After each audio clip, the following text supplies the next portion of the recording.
It's an international break weekend, so it's time to check in on the futures market. The Premier League race is tight after 8 games. We've seen 2 games of group play in the Champions League, so we will start there on the Plus Money podcast. I'm Andrew Passaro, and he's Ani Sridhar.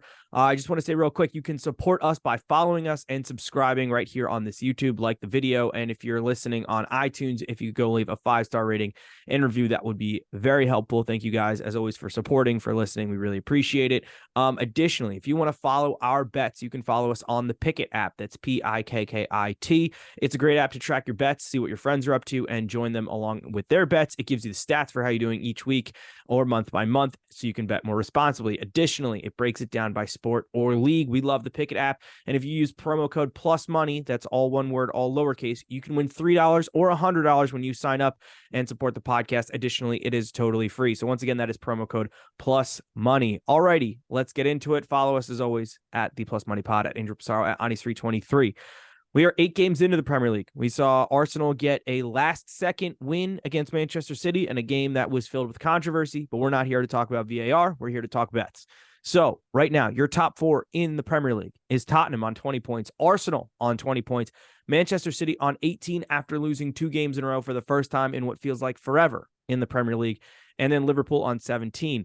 Rounding out the rest of the top 8, you've got Villa on 16 just outside, Brighton on 16, West Ham on 14, and Newcastle on 13. Looking at the futures market, you can get Tottenham to win the league at plus 1,100 right now, Arsenal at plus 380, Manchester City still coming in the minus at minus 140, and Liverpool at plus 550. We were all bullish on Newcastle at the beginning of the season. We saw them take a quick dip at the beginning of the season. So if you are bullish on Newcastle, let me tell you that now is a great time to invest in Newcastle at plus 4,400. They are plus 155 to make the top 4. So with all that, neither of us are going to tell you to bet City. The number's not there. But of the 3 numbers of 3 teams that have played so far, Ani, which of those 3 would you say intrigues you the most between Tottenham, Arsenal, and Liverpool?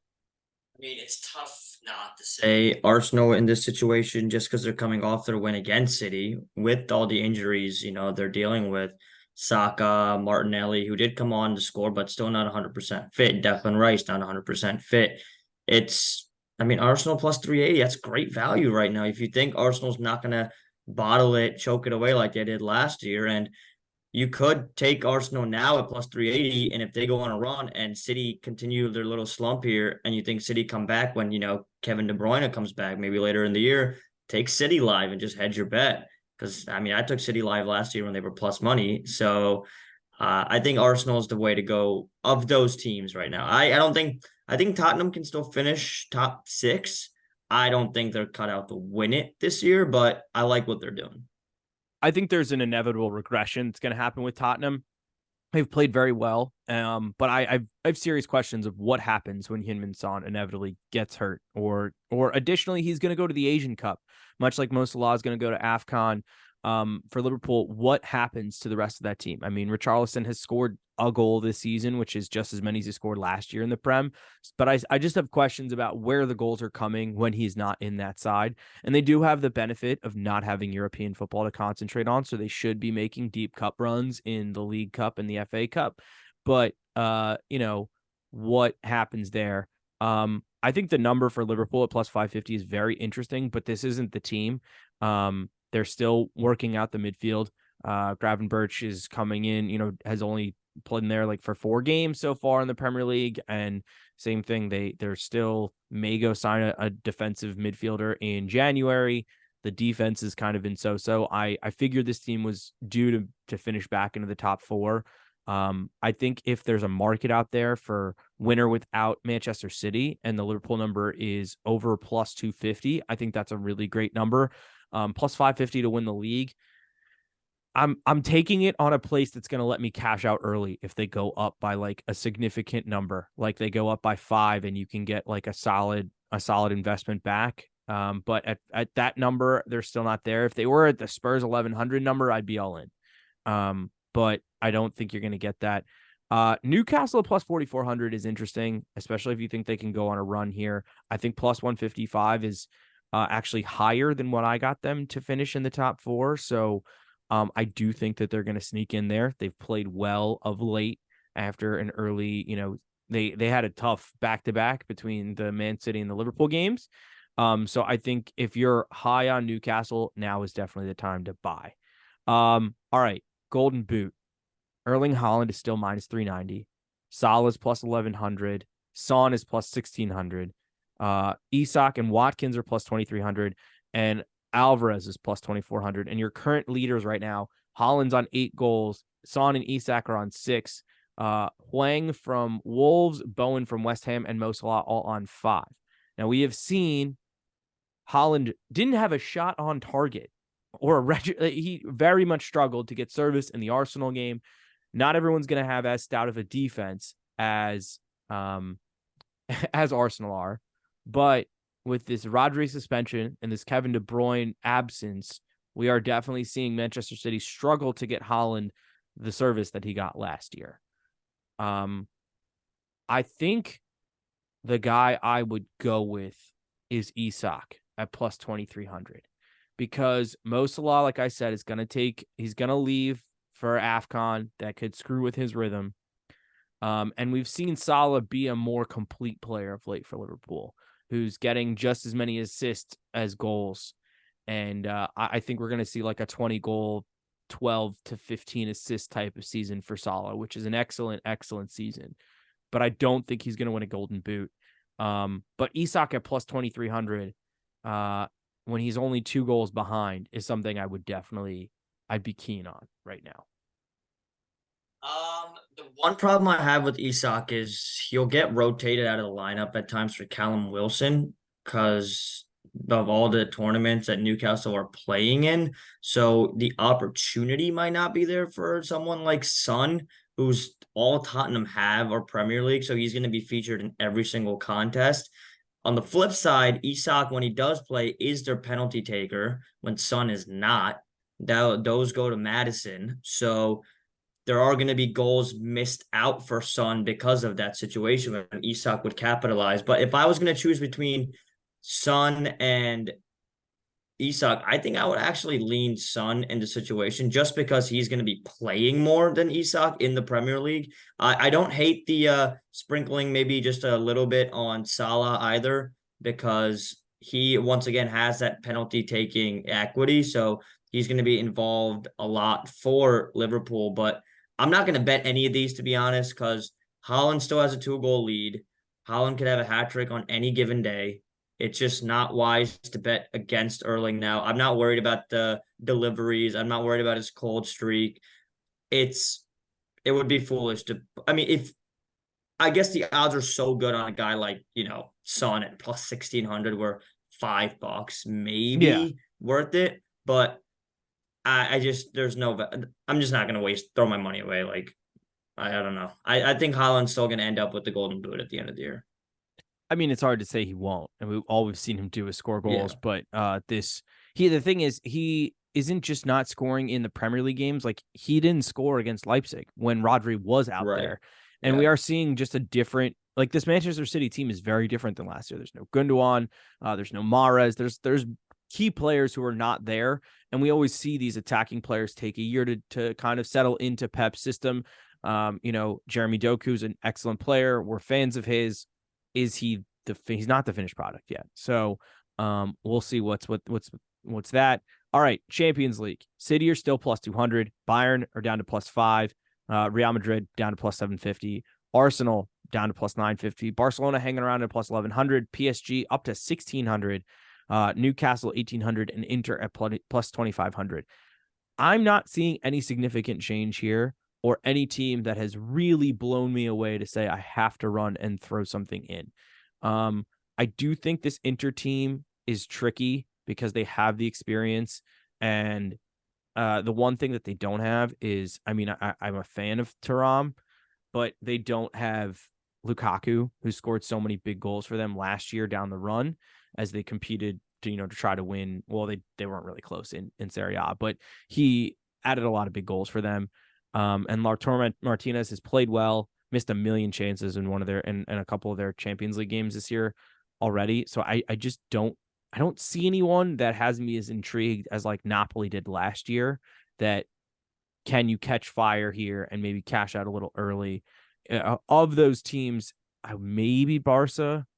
I don't think this is the Barca team that wins the Champions League. I do think they get out of that group, but yeah, I haven't seen anything that's that surprising. And Arsenal obviously lost to Lens because of the Saka injury happening in the middle of it. So I think Arsenal at 950 is a really bad number, if I'm being honest. Yeah, I mean, Barcelona, I think, is just a little bit too young. I mean, I think they're wildly talented. Don't get me wrong. They're exciting to watch too. I love the addition of João Felix into that team. I loved him when he was on Chelsea last year to the tail end, but it's yeah, I'm not touching that. I don't think any of these Italian teams are making a run this year. That was their shot last season. Um, I really like the Madrid plus 750 number. Real Madrid turns it up for the Champions League. Jude Bellingham's playing out of the world right now. They finally got Vinicius Jr. back from injury, so that team is going to start cooking again. I mean, their biggest hole, though, is probably their best player in Courtois. He single-handedly kind of won them the Champions League final against Liverpool and took him deep from just timely saves last year. He's not due back until late April. So if Madrid do go on a run, he could feature in like the semifinals and finals. I just know, and now Militao's also hurt. It's the injuries are what worry me with Madrid, but if I find them in the semis again, it would not shock me one bit. So at plus 750, I actually might put it down because might have a pretty juicy cash out option in a few months. Yeah, I mean, I've been telling you guys Madrid forever. Like I got them at 950, at 750. Like I get why the number has dropped.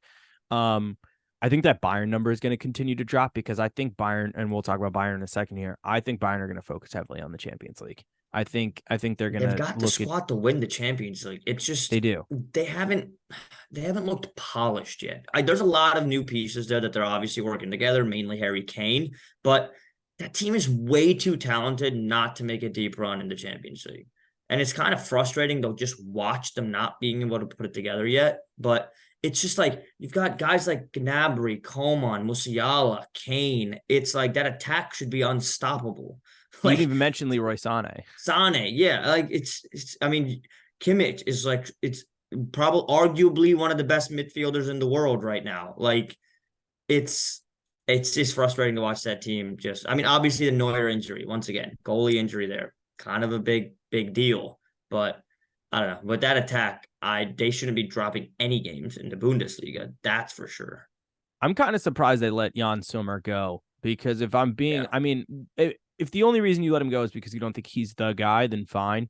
But I mean, Neuer's most elite days in the net have to be behind him. They've got to be considering we got to find the next guy here.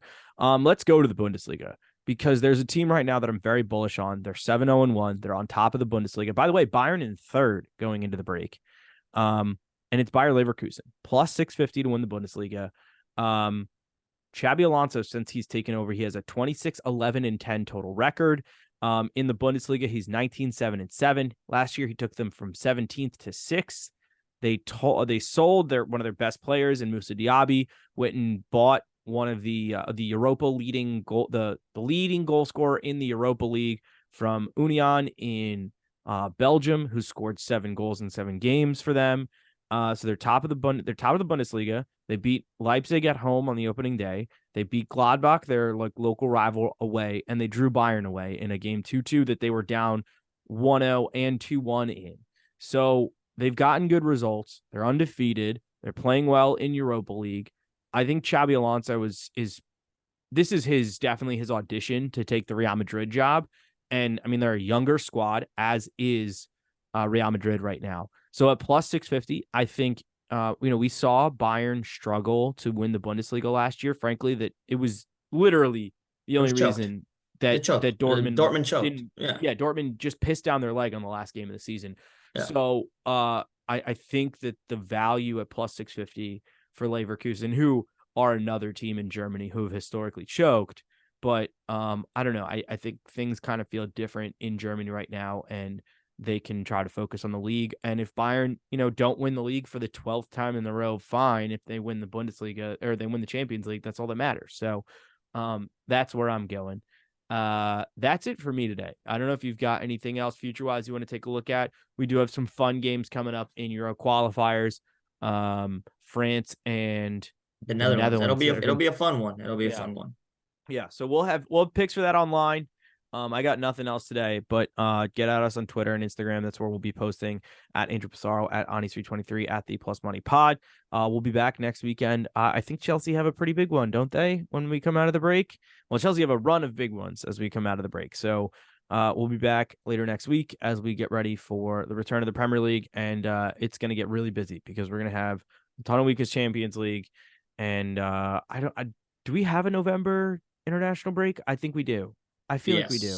Yes, I think we do. Yeah. I think we do. So it's another like 4 weeks, and then we'll be back checking in one more time before we go into the holiday run. So that will wrap it up from us. Follow us, and let's be safe out there during a international break. Be careful. The lines are weird. All right. We'll catch you next week.